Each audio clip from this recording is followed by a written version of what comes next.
In the previous video, we learned about plant tissues. Make sure to check that out if you haven't. I'll provide the link for the introduction of tissues and plant tissues videos in the description below. Today, we will be learning about animal tissues. What happens when we play sports or move around? The muscles in our body contract and relax to help us move. What carries food and oxygen to the cells in our body? It's blood. Both blood and muscles are examples of tissues. On the basis of function, there are different types of animal tissues. Animal tissues are of four types: epithelial, connective, muscular, and nervous tissue. Epithelial tissues can be further classified into squamous, cuboidal, columnar, ciliated, and glandular epithelium. The four types of connective tissues are areolar, adipose, skeletal, and fluid. The types of muscular tissues are striated, smooth, and cardiac muscles. The protective tissues in animals are called epithelial tissues. Simple squamous epithelium is extremely thin and flat. It forms a delicate lining and is found in the lung alveoli. Okay, stratified squamous epithelium is like simple squamous epithelium but is arranged in many layers to prevent wear and tear. It is found in the esophagus, the skin, and the lining of the mouth. Columnar epithelium are pillar-like epithelial cells which are present in places where absorption and secretion occurs. It is found in the inner lining of the intestine. In the respiratory tract, columnar epithelium has cilia in them, which are hair-like projections.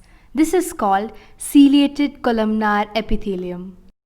Cuboidal epithelium have cube-shaped cells which provide mechanical support.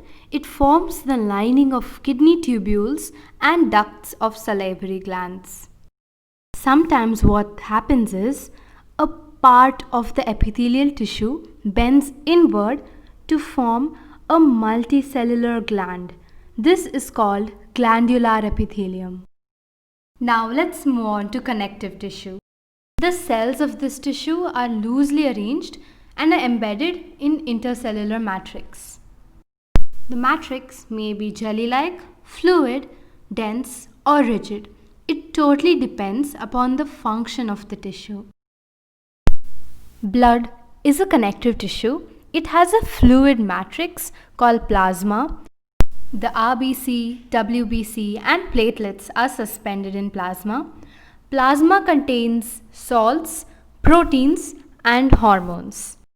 We know that blood carries food and oxygen to different parts of the body. Bone is a connective tissue as well. It supports the body and anchors the muscle. Bone tissue is strong and non-flexible. It has a hard matrix composed of calcium and phosphorus compounds. Now let's learn about a ligament and tendon. Two bones are connected together by a connective tissue called ligament. The ligament is very elastic with considerable strength. A muscle and a bone are connected by tendons. Tendons are fibrous tissue. They have great strength but are not as flexible. Okay, so another type of connective tissue is cartilage. This tissue has widely spaced cells with a solid matrix composed of proteins and sugars.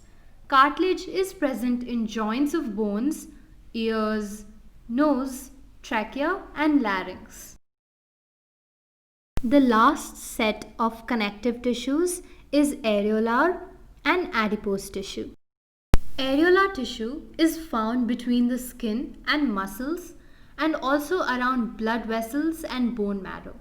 It fills the space inside organs and supports internal organs along with helping it to repair tissues.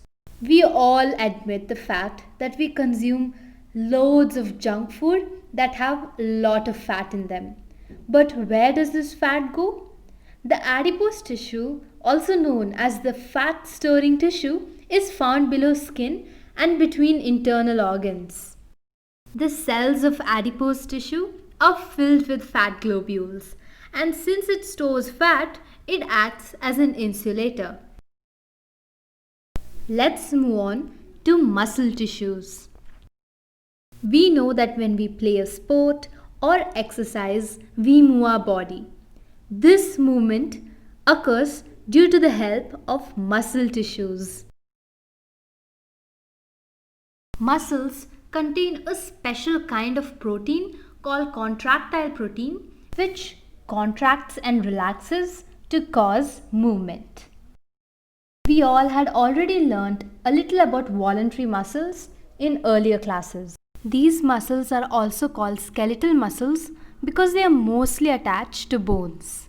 And they also have another name called striated muscles because of the alternate dark and light bands, also known as striations. The cells of voluntary muscles are long, cylindrical, unbranched, and multinucleate. Now, what is multinucleate? It is having more than one nucleus. Now, think about the movement of food in the alimentary canal. Can you stop the movement just by wanting to do so? Of course not. And that is because these are involuntary muscles. Involuntary muscles are also known as smooth muscles or unstriated muscles. Now, why are they called unstriated muscles? Just like how voluntary muscles had striations, involuntary muscles do not have striations. The cells of these muscles are long with pointed ends, that is also called as spindle shaped, and are uninucleate, meaning having only one nucleus. They are found in the iris of the eye and the bronchi of lungs. I'm sure you all know the term cardiac. It basically refers to the heart. Cardiac muscles show rhythmic contraction and relaxation throughout life. These involuntary muscles are called cardiac muscles. Now, heart muscle cells are cylindrical, unbranched, and uninucleate. Now we have come to the last part of this chapter, the nervous tissue. All cells have the ability to respond to stimuli, but the nervous cells are highly specialized for being stimulated and then transmitting those stimuli very fast. So the main parts of the nervous system, which we know are the brain, spinal cord, and nerves, are all composed of nervous tissue. And did you know these nerve cells, also called neurons, are 1 meter long? Yes, you heard it right, 1 meter long. So the cell body has a nucleus, it has cytoplasm, from which long, thin and hair-like parts arise. Usually each neuron has a long part called the axon and many short branched parts called dendrites. The signal that passes along this nerve fiber is called nerve impulse. This impulse allows us to move our muscles when we want them to. We are finally done. Congrats! You have successfully completed learning the tissue chapter in biology. If you are still confused, make sure to listen to the other 2 videos along with this video again for more clarity. I really enjoyed explaining and I hope you enjoyed learning as well. Make sure to subscribe for more videos and give this video a big thumbs up. Thanks for watching. See you in my next video.